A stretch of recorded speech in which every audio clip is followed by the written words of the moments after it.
E aí, galera, beleza? Aqui é a professora Débora Cavalcante e nesse vídeo a gente vai ver o que precisa fazer para a competência 3 ficar com o nível 5. Você sabe, você lembra o que a competência 3 quer? Ela quer muitas coisas, mas resumindo, ela quer um projeto de texto e uma argumentação bem consistente. Mas para fazer isso, você precisa selecionar, relacionar, interpretar os fatos, dados e opiniões para construir a defesa do seu ponto de vista, certo? Então, quando a gente fala em seleção, eu estou falando na escolha que você vai fazer do teu repertório, certo? Não somente do repertório sociocultural. Quando eu falo em repertório, eu falo de informações. Quais informações você vai articular, você vai organizar para defender o seu ponto de vista, certo? Essa é a parte da seleção. E você vai escolher entre o repertório já dos textos de apoio e o seu próprio repertório. Ah, professora, então quer dizer que eu posso usar os textos de apoio a meu favor? Você deve usar os textos de apoio. Eles estão lá para te orientar, você tem que ler cada um deles com bastante atenção. O que você não pode fazer é copiar, mas a parte de interpretar as informações, de selecionar as informações que vão construir o seu ponto de vista, faz parte também dos textos de apoio, certo? Depois dessa seleção, você faz o relacionamento. O que é o relacionamento? É a articulação das informações. Sabe aquele processo que a gente faz de encontrar uma afirmação, encontrar uma causa, encontrar uma consequência para construir a argumentação? Então, é esse processo que é a articulação, que é o relacionamento das ideias que você levantou. Depois tem a organização. Depois que eu digo assim, porque você não faz isso de maneira separada. Você faz tudo isso de maneira simultânea, certo? Por isso que precisa de muito cuidado, porque a organização tem que ser perfeita. A organização é a hierarquização das tuas informações. Você primeiro tem que colocar aqueles argumentos que são principais e depois os argumentos secundários, bem como uma ordem cronológica mesmo. Por exemplo, se você está falando sobre saúde lá na tua redação e você propõe, né, que os problemas de saúde no Brasil decorrem principalmente devido à falta de médicos, à pouca formação de profissionais da área e pela insuficiência de hospitais, de centros de atendimento. Qual é o prioritário? O que que você tem que fazer primeiro? O Brasil, você sabe que só tem 15% da sua população formada em todas as áreas. Sendo assim, você entende que eu preciso formar mais médicos. Existem alguns hospitais, não vou dizer que existem muitos, suficiente para todo mundo, que não tem. Existe uma concentração dos hospitais, principalmente nas capitais, os interiores são mais desguarnecidos, mas você sabe que os hospitais que existem não tem médico suficiente. Você vai para uma unidade de pronto atendimento, para uma UPA. Você sabe que só tem um médico plantonista atendendo todo mundo. Atende os idosos, as crianças, os acidentados, os casos de dengue, todos os casos absolutamente. Como é que você só tem um médico para atender todas as especialidades? Ah, professor, o clínico. Sim, o clínico, né? Deus não, onipotente, né? Vai fazer milagre lá. Não dá. Então, nós temos que primeiro formar mais profissionais para depois conseguir construir mais hospitais. Claro que seria interessante fazer os dois de maneira simultânea, mas você entende que a questão dos médicos vem antes, porque nós já temos alguns centros de atendimento e esses centros de atendimento sofrem com a falta de médicos. É só você lembrar do fim do programa Mais Médicos, que deixou muitas regiões, principalmente do interior, de locais mais afastados, desguarnecidos, desassistidos. Há muitas pessoas, há muitos postos fechados porque não tem médico para atender, certo? Então, você fazendo essa hierarquia, selecionando o argumento principal antes e o secundário depois, você tem uma organização melhor das suas ideias. E a interpretação, que consiste na contextualização dos seus argumentos.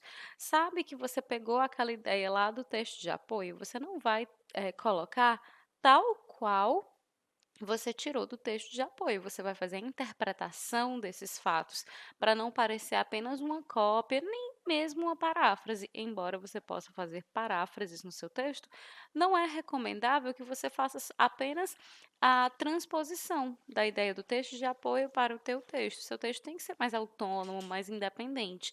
Então, você vai contextualizar essas informações, certo? Pronto, esses são os processos.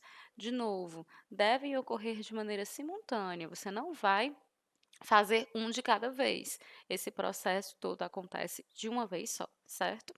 Pronto.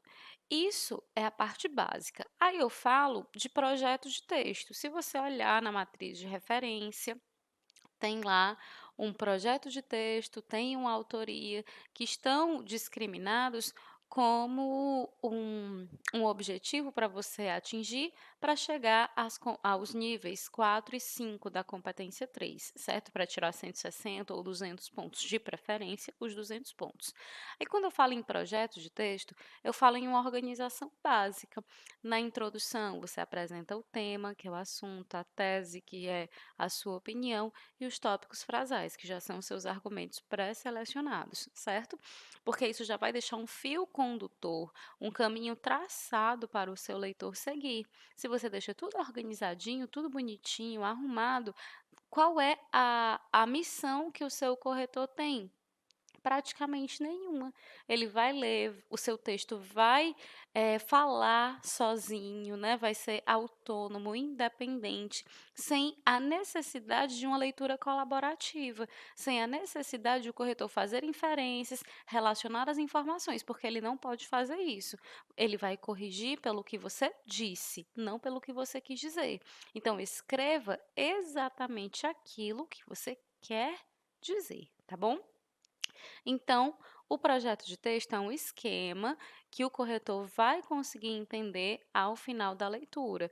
Vai ser possível de identificar, possível de enxergar. E como é que eu enxergo isso? Introdução, tema, que é o assunto, tese, que é a opinião, e os tópicos frasais, que são os seus argumentos pré-selecionados.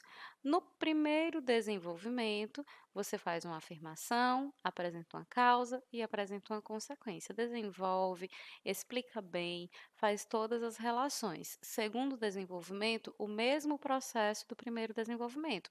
Afirmação, causa, consequência, tudo muito bem organizado, muito bonitinho.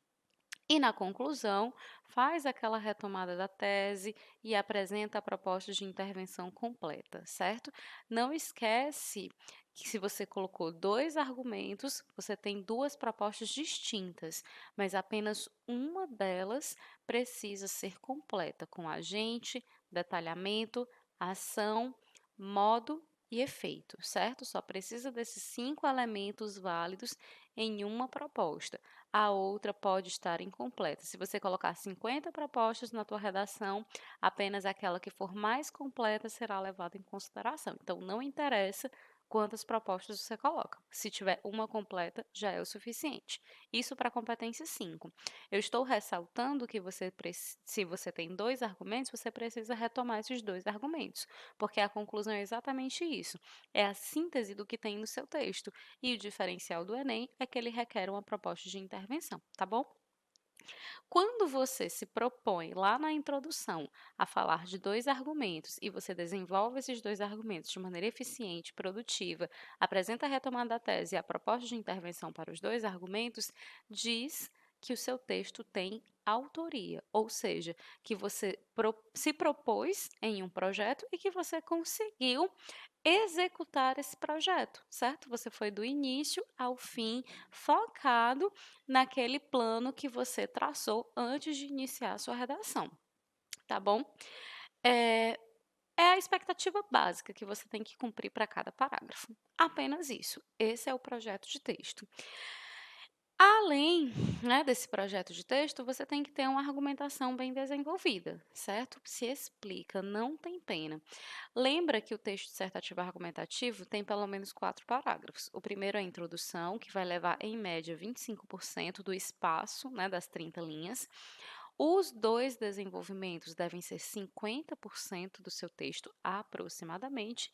E o parágrafo de conclusão vai levar os outros 25%, certo? Tenta organizar aí a tua folha, já faz num espaço que seja semelhante ao espaço que você tem na folha de redação do Enem, para que você tenha um guia, para que você tenha um norte. Eu coloquei aqui no slide um tema: ambição, legado da condição humana é impulsão para o desenvolvimento ou apenas miséria da humanidade? Esse tema caiu em um concurso da ESA, né, Escola de Sargentos e Armas, é dissertativo argumentativo também. Aí eu fiz aqui um desenvolvimento estilo Enem, com o básico, certo? Com o básico, para que tenha um projeto de texto eficiente, para que tenha uma argumentação eficiente. Então, não é um texto super, ultra, mega bem elaborado, não. É o básico, é o pão com ovo, tá?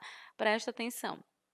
Eu, na introdução, fiz uma definição para a ambição, coloquei o que essa herança significa como um fator negativo e coloquei no que ela resulta, quais são as principais misérias resultantes da ambição. Presta atenção. Por definição, ambição significa anseio veemente de alcançar determinado objetivo, o que pode ser um modo de propulsionar o indivíduo em sua trajetória. Olha, coloquei algo positivo, como eu sempre ressalto. Se o tema te der uma oportunidade de fazer uma argumentação mais negativa, mais problematizadora para este lado negativo da força, para o lado negro da força, você vai começar positivamente, por uma definição, por apegado às leis, certo? De forma que o seu texto tenha um contraste evidente e que fique mais fácil de identificar a sua tese. Aí, na sequência, eu disse: no entanto, tal espólio mostra-se predominantemente como um elemento gerador de mazelas que condenam a humanidade à miséria. Você percebeu que a minha tese é negativa, que eu me posiciono negativamente em relação a essa ambição? E aí eu coloco os meus 2 tópicos frasais, que são os argumentos que eu vou desenvolver nos parágrafos próprios para isso. Esse fator é evidenciado, sobretudo, pelas guerras e pela necessidade de lucrar. Ou seja, eu estou falando da busca por uma hegemonia, né, política, econômica, a busca pela super grande potência ultra mega blaster mundial. Lembra? A gente passou por períodos históricos muito marcantes em relação a essa busca por uma hegemonia política e econômica. E a necessidade de lucrar que ainda existe, né, que é o nosso capitalismo, e que já fez coisas muito feias com a humanidade. Ainda faz, mas de maneira mais velada, né? Vamos lá. Essa foi a introdução. Percebeu a estrutura? Apresento o assunto, coloco a tese e coloquei também os 2 recortes temáticos ou tópicos frasais. Enfim, os 2 argumentos sobre os quais eu vou falar. Aí coloquei aqui no primeiro desenvolvimento. Em primeira análise, é possível observar que os conflitos bélicos são, na maioria das vezes, motivados pela busca da hegemonia política, econômica e até cultural de uma nação. Foi seguindo esse desejo de obter o poder e superioridade sobre outras etnias que Hitler coordenou o povo alemão durante a Segunda Guerra Mundial. Esse confronto é considerado pelos historiadores e líderes humanitários como um dos mais letais da história da humanidade, visto que matou aproximadamente entre 50 e 70 milhões de pessoas. Contudo, o óbito, embora seja o mais alto grau, representa apenas uma parte dessa vileza, considerando um cenário repleto de sacrifício, humilhação e destruição presente entre as nações envolvidas. Você entende que existe uma afirmação, certo? De que esses conflitos, essas guerras, né, conflitos bélicos, as guerras são articuladas em busca de uma hegemonia política, econômica ou mesmo cultural. Aí eu coloquei um exemplo, né, para desenvolver como causa do meu raciocínio, como explicação para o meu raciocínio, e coloco uma conclusão lógica, né?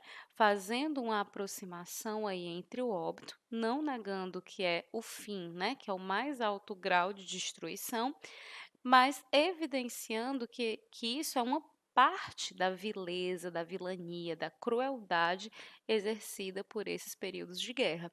Então, você entende que existe um desenvolvimento raciocínio já atrelado a outras informações. Peguei aqui Segunda Guerra Mundial, certo? E fiz a construção desse raciocínio em prol do meu argumento, em prol da defesa do meu argumento, compreendeu? No segundo desenvolvimento, eu digo, além disso, outro fator que contribui de forma latente para que a ambição seja encarada como produtora de calamidades é a disparidade econômica, já que se mostra como elemento de segregação. Olha aí, a desigualdade econômica, a pobreza, é um elemento de segregação. E aí eu continuo o raciocínio. Dessa maneira, é possível perceber que a ganância capitalista vem movimentando as organizações sociais quase sempre em relações de hierarquia, em que uma parcela pequena de pessoas, por deter grande quantidade de riquezas e poderio militar, reduz a outra parte da população às suas vontades. Por conseguinte, essa diminuição leva à indignidade dos seres explorados, assim como houve durante o tráfico negreiro e como há em países cujos governos são inflexíveis quanto a ideologias e acabam sacrificando seu povo, tornando-o por vezes marginalizado, desabrigado e faminto. Percebe o desenvolvimento desse raciocínio? Eu falei de uma desigualdade social que coloca aqueles indivíduos que têm uma posição de privilégio em uma situação de domínio, de exploração daquele que é menos favorecido, certo? Então, por que que ele faz isso? Ora, o lucro é o que ele quer alcançar. Não interessa se ele vai escravizar, não interessa se ele vai matar, não interessa o que ele vai fazer. Ele busca o lucro. A gente tem a escravidão, né, como um símbolo muito forte dessa maldade, dessa crueldade e ambição, e a gente tem hoje trabalhos análogos à escravidão que ratificam, que confirmam que esse capitalismo é bem cruel, exploratório mesmo. A ambição fala mais alto que os próprios valores humanos. Então, essas informações estão articuladas, explicadas, bonitinhas, para transmitir essa ideia. E, na sequência, o parágrafo de conclusão. Veja que existe uma retomada da tese e que existe uma proposta de intervenção articulada. Eu disse. Logo, é notório que a ambição é inegavelmente ocasionadora de grandes misérias. Portanto, é necessário que a Organização das Nações Unidas elabore projetos pacificadores por meio de tratados entre países detentores de poderio bélico, como Estados Unidos e Rússia, a fim de garantir a paz. Ademais, para que a vivência seja harmônica, é preciso que os governantes entendam o povo como prioridade. Existem aqui três elementos básicos: a minha retomada, certo? Que é a síntese do raciocínio. Eu reafirmei aquilo que eu disse durante o texto, no primeiro período. O segundo período constitui a minha proposta de intervenção completa, certo?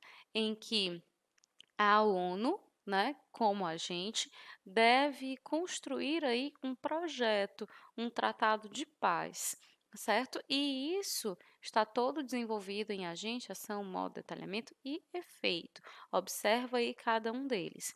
E na sequência, para falar sobre o capitalismo em si, sobre essa exploração, eu retomei bem a questão dos governos, não é? E disse que para uma vivência harmônica, para uma vivência justa e digna para todos, os governantes devem entender o povo como prioridade e não o dinheiro, não a economia. Então você percebe que tem as três partes que devem ter dentro do texto para retomar tudo aquilo que foi mencionado. Reafirmei a minha opinião no primeiro período, coloquei uma proposta de intervenção completa para o primeiro argumento e coloquei uma proposta de intervenção que, mesmo incompleta, retoma o segundo argumento, certo? É esse o esquema. Observa bem cada parte do texto, veja que todos os parágrafos estão organizadinhos, divididos em períodos, certo? Para que não haja nenhuma confusão. A O domínio da norma padrão, que é a competência 1, é essencial para que as outras competências se desenvolvam bem também. Porque imagina, eu faço um parágrafo de período único, coloco apenas um ponto final. Vai ficar claro aquilo que eu quero dizer? Percebe? Usa a norma padrão ao teu favor para você conseguir dizer exatamente aquilo que você quer dizer, seja preciso nas escolhas lexicais, nas construções sintáticas, para que não reste dúvida, certo? Articula direitinho as informações, traz um texto rico e bem desenvolvido. Você pode fazer o mais simples, que é como eu fiz por aqui, ou você pode fazer algo muito mais elaborado, certo? Isso depende muito da tua prática. Então, vai lá, pega a tua proposta de redação, escreve o teu texto, leva para o laboratório e corrige. Sempre olha a tua redação anterior, certo? Na hora de produzir o próximo texto, porque é a partir daí que você tem melhoras, tem progressos na tua redação, tá bom? Então, nosso vídeo fica por aqui da competência 3. Espero ter esclarecido as dúvidas. Um grande beijo, até a próxima!